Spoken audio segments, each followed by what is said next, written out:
Bon, Peugeot Expert 2025 ou 2026, en l'occurrence, la dernière génération. Est-ce que c'est vraiment ce qu'il faut que vous achetiez?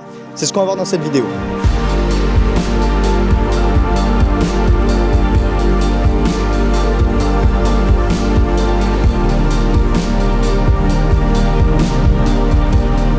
Bon, déjà au niveau des particularités, il a des magnifiques jantes en aluminium alliage de 17 pouces.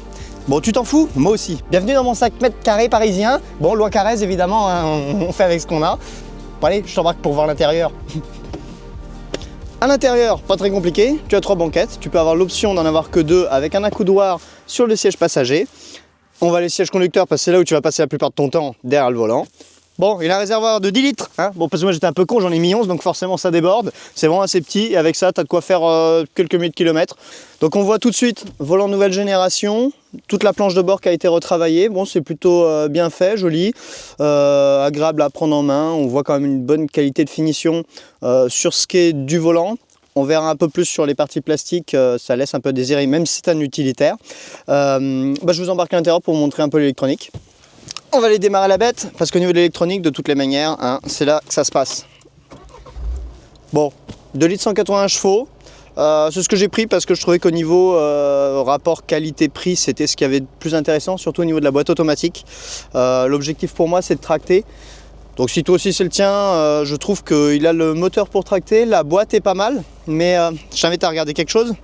Ça, c'est bien pour les petites pièces de 2 centimes, ça me sert à rien, et là il manque quelque chose. Mode manuel, il n'y a pas les palettes au volant. Donc de ce que j'ai pu voir, c'est que c'était au niveau de certaines finitions sport ou tech qu'on pouvait l'avoir. Ça a un petit désavantage quand même. Lorsqu'on tracte, c'est assez gênant dans les côtes. Pour ce qui est de la charge du téléphone, l'avantage, c'est qu'on a ici le chargeur sans fil qui s'allume. Ça c'est top quand on veut gagner du temps. Ce qui est pas mal aussi au niveau de l'ergonomie, c'est qu'on peut poser le téléphone directement comme ça, c'est étudié pour, ça bougera pas pendant que vous roulez. Donc c'est plutôt pratique quand vous avez Waze ou toute autre application dessus. Bon, au niveau des boutons, c'est plutôt simple, hein. On n'a que ceux de verrouillage des portes, les warnings, bref, rien de très compliqué, les 2 chargeurs. Bon oui, si vous avez du scotch, c'est parce que la nuit, malheureusement, ces boutons-là, ainsi que le drive, sont vraiment éclairés fort. Désolé, je suis vraiment insensible des yeux. Le scotch a résolu le problème. Bon, ici c'est plutôt bien fait avec la soft touch, ce qui fait que dès qu'il pleut, vous avez toute la flotte qui se met dessus, et puis après à nettoyer, c'est marrant, ça fait des taches. Bon, ça c'est un peu un défaut de conception, mais bon, on fera avec, il y a pire dans la vie.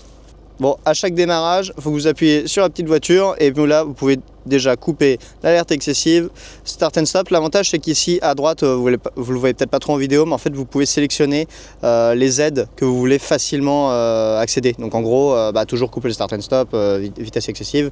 Donc ça, c'est déjà pas trop mal. C'est au niveau des raccourcis. Au niveau des fonctions, ici, vous avez toutes les fonctions que vous pouvez activer ou désactiver. Donc il y en a quand même pas mal. La prise en main volant, hein, on est plutôt très bien. On a l'option volant chauffant dessus. C'est assez pratique quand on est en hiver. Au niveau des régulateurs, on a un régulateur de vitesse ici. Pour ce qui est de la partie son, hein, on peut monter, descendre le volume assez facilement, répondre aux appels, monter sur les menus, les musiques, les changer. Au niveau de la connectivité du téléphone, donc vous avez l'Apple CarPlay sans fil. J'aurais bien aimé vous le montrer, mais encore une fois, il fonctionne pas. Donc avec le câble ça marche, mais sans câble ça arrive que ça déconne. Donc ça c'est un petit peu dommage quand même sur un véhicule qui est tout neuf. Mais quand ça fonctionne, en tout cas, c'est plutôt pas mal. L'écran est assez grand. Donc ici, là c'est pour changer les modes qui s'affichent au niveau de l'écran. Donc quand on appuie, vous voyez, ça propose plusieurs dispositions. Bon, l'avantage avec ce mode-là d'affichage, c'est que vous avez la température du liquide de refroidissement.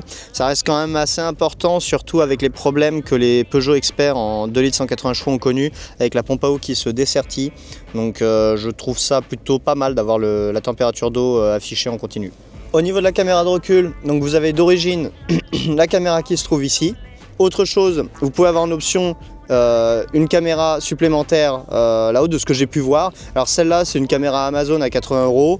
J'ai envie de dire franchement, elle fait vraiment le travail, surtout de nuit, parce que d'origine la caméra de recul est très sombre. Il faut augmenter à mort la luminosité pour voir quelque chose. Et là, on a une vue quand même très bien dégagée. Et quand vous tractez avec un plateau, vraiment cette caméra, c'est game changer. Vous pouvez voir l'arrière complet de votre remorque. Ça change vraiment les choses pour manœuvrer. Bon, au niveau du moteur, comme je vous en avais parlé, on a un 2 litres 180 chevaux, 400 Nm, vraiment agréable à rouler. Alors quand on ne tracte pas, c'est vraiment très confortable. J'aime vraiment beaucoup ce moteur et cette boîte de vitesse. Il faut savoir que sur les toutes dernières générations, donc à partir je crois de novembre 2025, si je ne dis pas de bêtises, vous avez plus un 2 litres mais un 2 litres 2. Je ne sais pas ce qui vaut en fiabilité le 2 litres 2. Le 2 litres, bon, j'ai envie de dire, ça sa fiabilité est quand même assez connue et réputée, hormis comme je disais la pompe à eau. Sinon il n'y a pas trop de problème dessus. Au niveau des optiques, du coup on a des feux LED qui modernisent vraiment le look du Peugeot Expert. Il en avait besoin depuis le temps, hein, quand même depuis 2016. Donc vraiment ça c'est une option, j'aurais presque envie de dire à avoir parce que je pense qu'à la revente ça joue. Et on a aussi l'option des anti-brouillards. Donc en fait là les anti-brouillards ça aurait été tellement bien s'ils pouvaient les mettre en LED, mais non, malheureusement on reste sur des vieux anti-brouillards. Bon, si vous êtes un entrepreneur pressé, je dois dire que les appels de phare ils flashent quand même sacrément bien, c'est assez efficace. Ici, je vous présente les feux les plus rentabilisés de l'histoire, hein, 2016, 2017, 2018, 2019, 2020, 2021, 2022, 2023, 2024, 2025, 2026.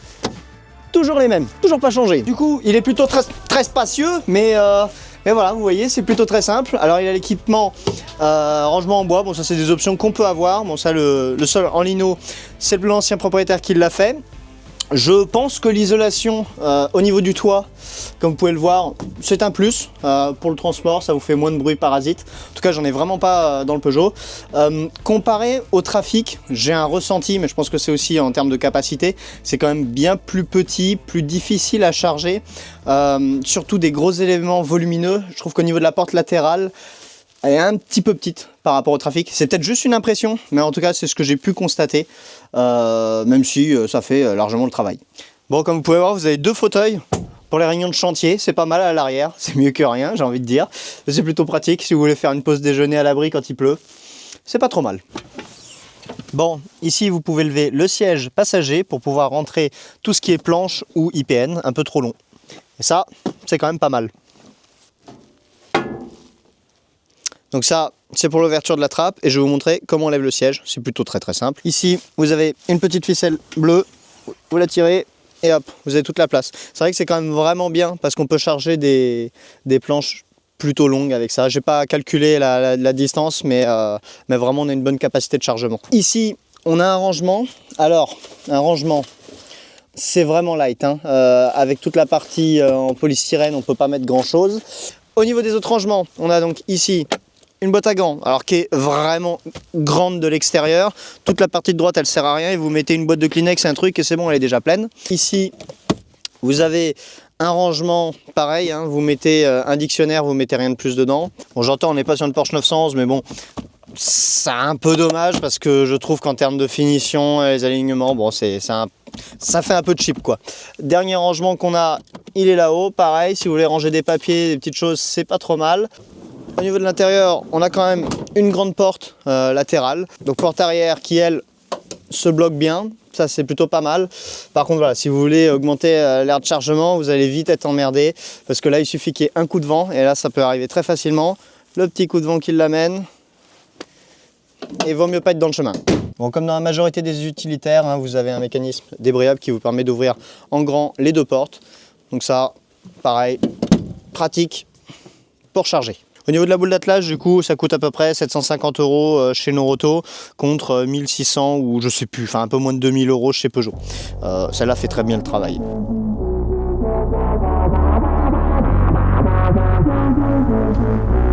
Bon, au niveau de l'espace, vous avez 5,3 mètres cubes d'espace ici. Et si vous ouvrez le Module Work, c'était au niveau du passager, vous passez à 5,8 mètres cubes.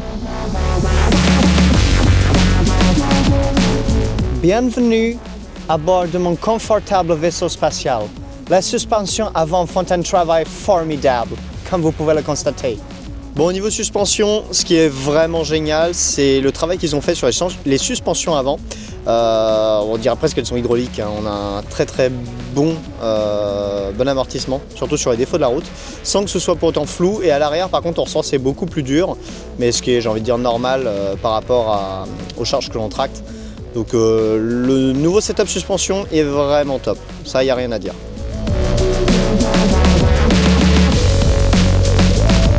Bienvenue à l'UTEC Montlhéry sur notre route de test. Bon, comme ça vous allez voir un peu le travail des suspensions.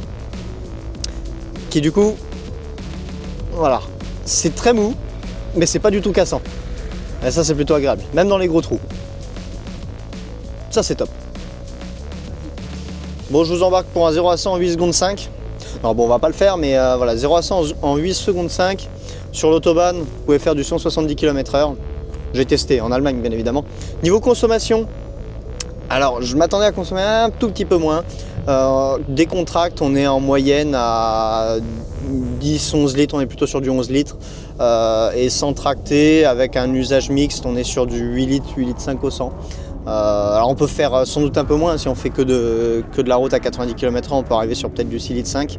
Mais voilà, après c'est pas non plus une consommation déraisonnable. Au niveau de l'autonomie, donc de l'AD Blue, on a quand même 10 000 km d'autonomie, c'est pas trop mal. Et puis voilà, que dire de plus, le son à l'intérieur je peux pas vous le mettre hein, pour des questions de droit d'auteur, mais la sonorité est plutôt bonne. Niveau habitabilité, écoutez, moi je suis plutôt très bien assis, les sièges sont réglables. Au niveau des accoudoirs, à gauche, bah moi je suis petit, mais bref, je peux pas reposer mon coude à part conduire comme ça, du bout des doigts. C'est un peu compliqué. On a l'accoudoir ici à droite, fabriqué je sais pas où, au Pakistan, je sais pas, mais bref, d'une qualité malheureusement catastrophique. Il fait le café, mais sur des longs trajets, je le trouve plutôt désagréable. On arrive très facilement sur la partie dure de l'accoudoir. Donc voilà, c'est un petit peu dommage, surtout au prix où sont vendus les utilitaires. Sur ce qui est du maintien de voie, qui est du coup obligatoire, eh ben, il tient pas forcément très bien sa voie, tout du moins. Il aime bien faire le ping-pong de la voie de gauche à la voie de droite. Mieux, juste à titre de comparaison, une Golf, je sais c'est pas la même chose, mais une Golf de 2017 tient sa voie et suit la voie, alors que lui ne fera que rebondir de droite et de gauche. Et je trouve pas si fiable que ça, parce que ça arrive assez souvent qu'ils ne se mettent pas en marche. Donc c'est assez problématique vu que ça vous prévient pas à l'avance. Donc ça c'est un petit défaut. Donc là comme vous voyez au niveau de la boîte de vitesse, bah, on accélère. Pas d'à-coups, rien. Le moteur est assez discret, pas de bruit de vent, ça c'est très agréable, vraiment aucun bruit, ni bruit parasite ni bruit de vent, donc pour faire des longs trajets ça reste plutôt bien. Position du conducteur, le siège est très réglable, au niveau des passagers comme d'habitude ils ne sont pas réglables, donc bon courage aux passagers sur les très longs trajets. Pour le rayon de braquage est pas trop mal. Bonne utilisation urbaine, c'est là où la boîte auto se révèle assez fantastique. On a tout l'avantage en fait de la modernité de ces utilitaires. Presque l'impression de conduire une voiture, un peu plus gros, mais on n'en a pas vraiment le feeling. Le comportement routier est très bien, donc malgré que les suspensions soient souples à l'arrêt sur du cassant, en roulant, je trouve la direction plutôt incisive. Pas trop de mouvement avec le vent, il est plutôt stable. Pour se garer c'est pas mal, comme je disais, les caméras de recul. Rétroviseur, ça c'est une option rabattable. Effectivement, au niveau des poignées aussi, ce qui est bien, c'est qu'on peut juste appuyer sur la poignée, ça verrouillera le véhicule. Ça c'est aussi un petit avantage de la modernité. Donc voilà pour ce qui est du Peugeot Expert. La vraie question c'est donc faut-il acheter un Peugeot Expert? Oui, je le recommande. Il a des gros points forts. Il a quand même les désagréments. Donc au niveau des désagréments principaux, je trouvais, c'était l'histoire de ne pas avoir un accoudoir à gauche réellement. Alors c'est peut-être lié à ma taille hein, parce que je suis un nain, mais bon, ça reste quand même problématique. Les aides à la conduite, de devoir toujours à chaque démarrage appuyer pour les désactiver, sinon ça se met en marche. Bon, j'entends que c'est une question de légalité et de normes.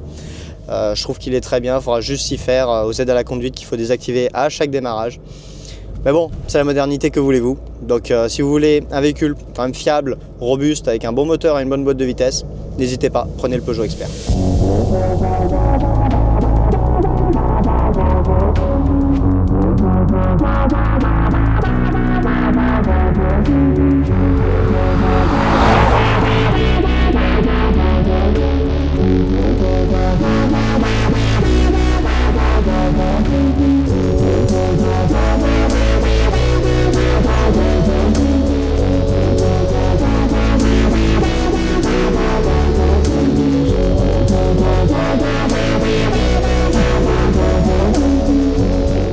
Bon, la vraie raison pour laquelle il faut acheter un Peugeot Expert, et là je vais vous la donner, c'est son klaxon tellement viril.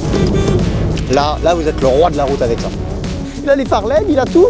Il a les anti-brouillard, les jantes alliage. Mais achète-le, tu vois pas qu'il est beau. Achète-le mon utilitaire. Il est tout neuf. Il a 10 000 km. Véhicule absolument exceptionnel. Il dispose d'un moteur 2 litres 180 chevaux qui vous propulsera à 250 km. Non, 170, excusez-moi, je me suis ambiancé. Let's go deeper into that.